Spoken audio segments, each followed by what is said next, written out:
महादेवी हत्तीणीसाठी कोल्हापूरकर आक्रमक पाहायला मिळतात। आज नांदेड ते कोल्हापूर मूक पदयात्रेचं आयोजन करण्यात आलंय।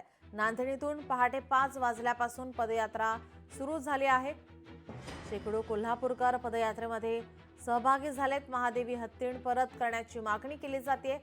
शेतकरी नेते राजू शेट्टींच्या नेतृत्वात पदयात्रेचं आयोजन करण्यात आलेलं आहे।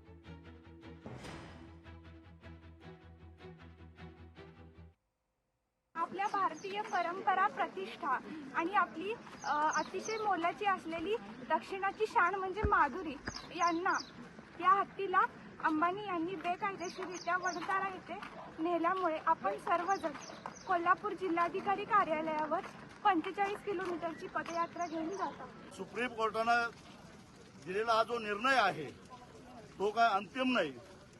संविधानानं सुप्रीम कोर्टाने दिलेला निर्णय बदलण्याचा अधिकार या देशाच्या महामहिम राष्ट्रपतींना आहे। तिनं तिच्या भावना व्यक्त केलेल्या आहेत। 4 तास नांदणीमध्ये मिरवणूक चालू असताना तिनं पाण्याचा थेंब घेतला नाही, फळं घेतली नाहीत।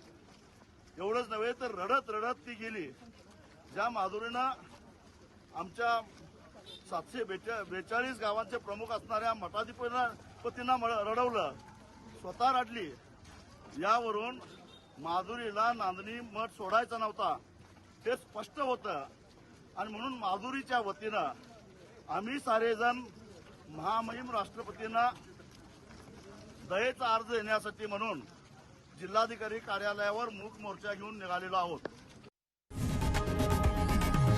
लोकशाही मराठी ऐका, पहा, जागरूक रहा।